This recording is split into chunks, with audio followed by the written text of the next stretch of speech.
ચલો એવરીવન, આપણે આજે શું કરશું તો કે આજે આપણે લોકો કરશું ઇક્વિટી અને જવાબદારી બાજુ. લે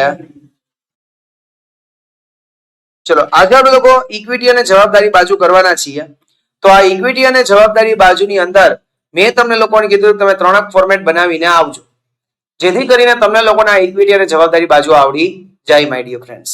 આઈ હોપ સો કે લાસ્ટ લેક્ચરમાં મેં તમને કીધું હતું તમે કર્યું હશે કે 3 ફોર્મેટ બનાવ્યા હશે. ઉદાહરણ નંબર 4 તમારા 8W માં લખી લ્યો, કારણ કે અહીંયા તમને છે ને ખાલી હેડિંગ્સ લખવાના છે. જુઓ હેડિંગ વાઇઝ બધી ડિટેલ્સ આપી છે, એટલે હમણાં જ કરી નાખજો. હમણાં હું આજે 2 દાખલા કરાવી દઉં, પછી તમે ઉદાહરણ નંબર 4 અહીંયા જ ગણી નાખજો ગાઈસ. ઓકે, અથવા 8W કરી નાખજો. આમાં જો હેડિંગ જ આપ્યું છે વેપાર દેવા લાંબા ગાળાની જોગવાઈ અનામત, બધા હેડિંગ્સ છે. બસ ખાલી હેડિંગ ની સામે આ રૂપિયા મૂકી દેવાના છે, બરોબર. અને પછી હેડિંગ વાઇઝ બધાનો ટોટલ બાર કાઢ લેવાનો છે. ટોટલ બાર કાઢ લ્યો અને છેલ્લે જે ટોટલ આવે એ લખી નાખવાનું. એટલે ઉદાહરણ number 4 it is in your homework. આજે આપણે લોકો ગાઈસ કરવાના છીએ ઉદાહરણ નંબર 5. લખો ગાઈસ, ઉદાહરણ નંબર 5 શું કે છે? ઉદાહરણ નંબર 5 એક વખત સમજી લો માય ડિયર ફ્રેન્ડ્સ કે નીચેની બાકીઓ 7 લિમિટેડના ચોપડામાંથી તારીખ 31/3/2017 ના રોજ લેવામાં આવી છે.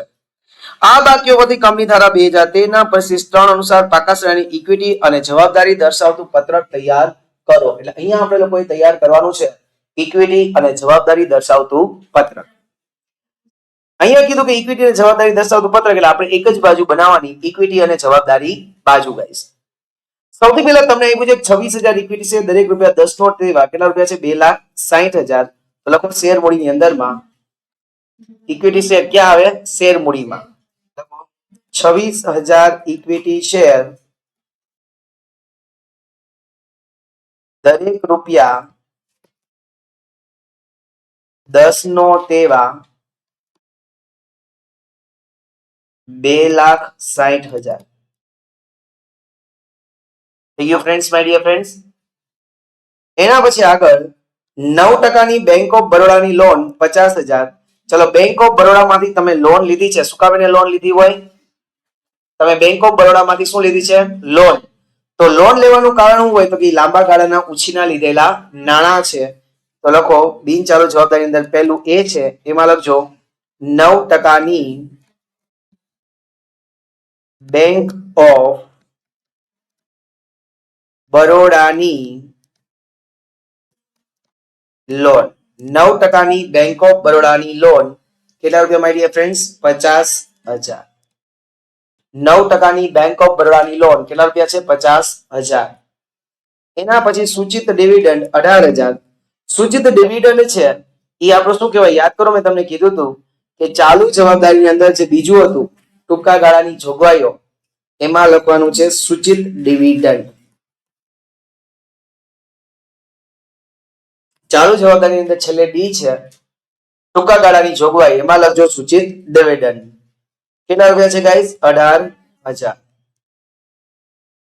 સૂચિત ડિવિડન્ડ 18,000. ક્લિયર બધાને ફ્રેન્ડ્સ? એના પછી આગળ દેવી હુંડી. દેવી હુંડી કોણ આપણી ઉપર લખે? વેપારી. એટલે વેપારી દેવાની અંદરમાં લખવાનું. વેપારી દેવાની અંદરમાં લખો ફ્રેન્ડ્સ દેવી હુંડી. વેપારી દેવાની અંદરમાં લખો દેવી હુંડી. કેટલા રૂપિયા માય ડિયર ફ્રેન્ડ્સ? 10,000. દેવી હુંડી કેટલા રૂપિયા થશે? 10,000. એના પછી વધારો નફા નુકસાન પત્રક મુજબ 50,000. નફા નુકસાન પત્રક મુજબ વધારો એટલે શું કહેવાય? આપણી અનામતો અને વધારામાં લખો નફા નુકસાન પત્રક મુજબ વધારો. નફા નુકસાન પત્રક મુજબ વધારો કેટલા રૂપિયા છે my dear friends? 10,000. Provident fund 70,000. Provident fund કેના માટે હોય? કર્મચારી માટે હોય. એટલે આપણે ક્યાં લખવાનું હતું? લાંબા ગાળાની જોગવાઈઓ. એમાં યાદ રાખવાનું હતું ફંડ, એમાં પ્રોવિડન્ટ ફંડ કેટલા રૂપિયા છે ફ્રેન્ડ્સ? 70,000 ને? ચલો એના પછી આગળ બેંક ઓવરડ્રાફ્ટ 17,000. બેંક ઓવરડ્રાફ્ટ છે એ ધંધાનું શું કહેવાય? ટૂંકા ગાળાના ઉછીના લીધેલા નાણાં, તો ટૂંકા ગાળાના ઉછીના લીધેલા નાણાંમાં લખો ફ્રેન્ડ બેંક ઓવર ડ્રાફ્ટ કેટલા રૂપિયા છે? 17,000. સુમેરાનું રોકાણી 17,000. એના પછી પગાર ચૂકવવાનો બાકી હોય ધંધાનું દેવું કહેવાય, પણ કેવું? તો કે અન્ય ચાલુ જવાબદારીમાં લખજો ગાઈસ, ચૂકવવા બાકી પગાર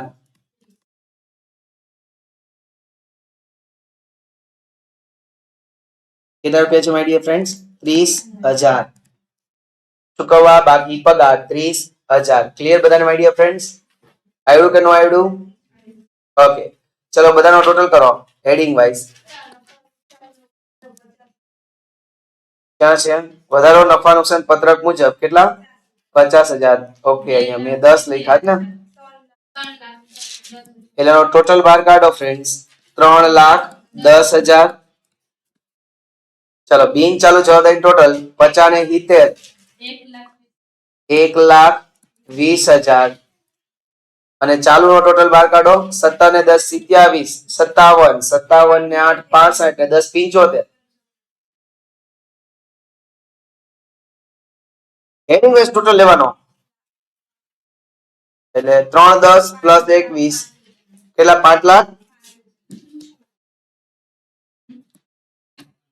એક my dear friends heading wise total લેવાનો એ બી પેલાનો 2,10,000 સોરી 3,10,000 બરોબર. પેલા આ બે નો સરળ 2,60 અને 50.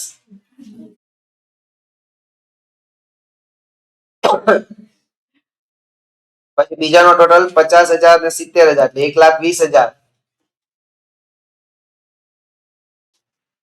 પછી ત્રીજાનો ટોટલ 75,000 એટલે ટોટલ 5,05,000. આવ્યું બધાને? નારાયણ નારાયણ. ઓમ નમો નારાયણ. આવ્યું બધાને? ક્લિયર સમજાણું?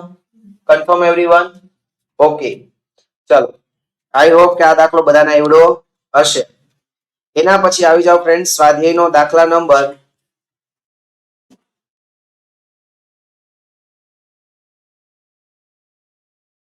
સ્વાધ્યાયનો દાખલા નંબર 5 ઉપર આવવાલો. તમે લોકોએ ઓલરેડી ચાલો લખાઈ ગયું તો હું ડિલીટ કરી નાખું છું. સ્વાધ્યાયનો દાખલા નંબર 5 ઉપર આવો બધા લોકો એવરીવન.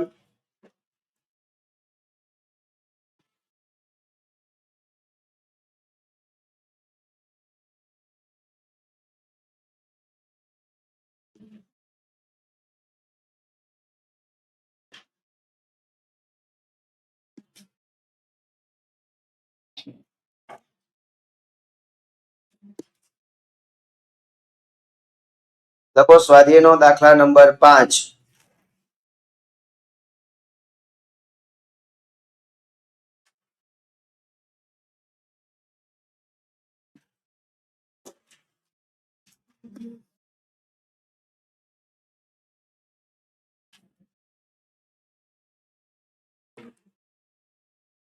ચલો નીચેની બાકીઓ યુવા લિમિટેડના ચોપડામાંથી તારીખ 31/3/2017 ના રોજ લેવામાં આવી છે.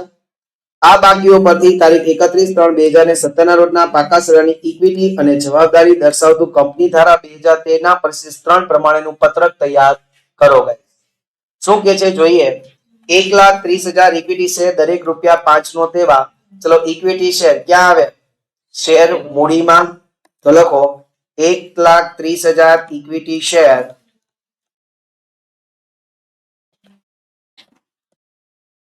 દરેક ₹5 નો તેવા કેટલા થશે? 6,50,000. આવડું ગાઈસ? કન્ફર્મ. એના પછી સામાન્ય અનામતો ક્યાં આવે? અનામત અને વધારામાં લખો ગાઈસ સામાન્ય અનામત કેટલા રૂપિયા છે? 70,000. એના પછી પ્રોવિડન્ટ પ્રોવિડન્ટ ફંડ લાંબા ગાળાની જોગવાઈ. Very good. ફંડ થી યાદ રાખવાનું ને બરોબર. પ્રોવિડન્ટ ફંડ કેટલા રૂપિયા છે ગાઈસ? 3,60,000. એના પછી લેણદારો. લેણદારો છે આપણું શું કહેવાય? વેપારી દેવા. વેપારી દેવાની અંદર લખજો માય ડિયર ફ્રેન્ડ્સ. લેણદારો કેટલા રૂપિયા છે?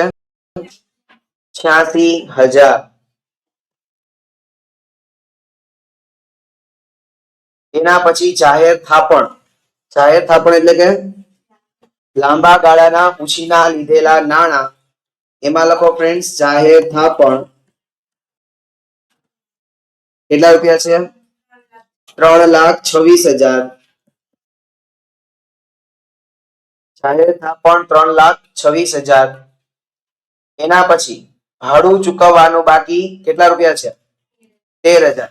જો ભાડું ચૂકવવાનું બાકી હોય તો એ તમારી કેવી જવાબદારી કહેવાય? ચાલુ જવાબદારી. લખો ભાડું ચૂકવવાનું બાકી કેટલા રૂપિયા? 13,000. ભાડું ચૂકવવાનું બાકી કેટલા રૂપિયા? 13,000. એના પછી કરવેરાની જોગવાઈ યાદ કરો છીએ. ટૂંકા ગાળાની જોગવાઈ. કરવેરાની જોગવાઈ ક્યાં આવે? ટૂંકા ગાળાની જોગવાઈમાં લખજો કરવેરાની જોગવાઈ. કરવેરાની જોગવાઈ કેટલા રૂપિયા છે માય ડિયર ફ્રેન્ડ્સ? 68,000. કરવેરાની જોગવાઈ 68,000. એના પછી અન્ય લાંબા ગાળાની જવાબદારી હેડિંગ વાઇઝ આપી છે ફ્રેન્ડ્સ. અન્ય લાંબા ગાળાની બિન ચાલુ એટલે કે લાંબા ગાળા કહેવાય. ઈ હેડિંગ માં જે આપી છે ડાયરેક્ટ કેટલા રૂપિયા છે ગાઈસ? 15,000. એટલે હેડિંગ ની સામે એમને મૂકી દેવાનું. બિન ચાલુ જવાબદારીમાં બીજું અન્ય બિન ચાલુ છે. બિન ચાલુ એટલે લાંબા ગાળાનું પણ એને કહેવાય ગાઈસ. ઓકે, તો અન્ય બિન ચાલુ જવાબદારી કેટલા રૂપિયા છે? 15,000. એના પછી આગળ કામ ચલાવ લોન જમા બાકી. કામ ચલાવ લોન એટલે તમે ટૂંકા ગાળા માટે શું લીધી હોય? લોન લીધી હોય એને કામ ચલાવ કહેવાય. તો ટૂંકા ગાળાના ઉછીના લીધેલા નાણાંમાં લખો કામ ચલાવ લોન કેટલા રૂપિયા છે માય ડિયર ફ્રેન્ડ્સ? 12,000. કાઉન્સમાં લખજો જમા કાકી. Clear everyone? આવડું કે જય દ્વારકાધીશ? આવડું બધાને એવરીવન? કન્ફર્મ આવડું? ઓકે, પૂરું થઈ ગયું? ઓકે, ચલો હેડિંગ કરો. 650 + 70 એટલે કેટલા થયા? લખો 7,20,000. એના પછી 3, 26, 15 ને 3, 60. 7,01,000. અને એના પછી 12, 86, 13, 68. 1,79,000. ટોટલ મૂકો 16 લાખ. કુલ ઇક્વિટી અને જવાબદારી કેટલી આવે છે માય ડિયર ફ્રેન્ડ્સ? 16 લાખ. જય દ્વારિકાધીશ. Hello hi સોણીએ. જય દ્વારકાધીશ બોલીએ. આવડો બધાને એવરીવન? કન્ફર્મ? ચલો ઉદાહરણ નંબર 4 અત્યારે અહીંયા બેસીને લખી જ નાખો એટલે આપણો આખો કન્સેપ્ટ જ પૂરો થઈ જાય. હેડિંગ વાઇઝ છે. થઈ ગયો છે? ઓકે, 5 મિનિટનો ટાઈમ આપું છું, ફટાફટ લખી નાખો. આના પછીના લેક્ચરમાં we will start a new concept. Okay, જય દ્વારિકાધીશ.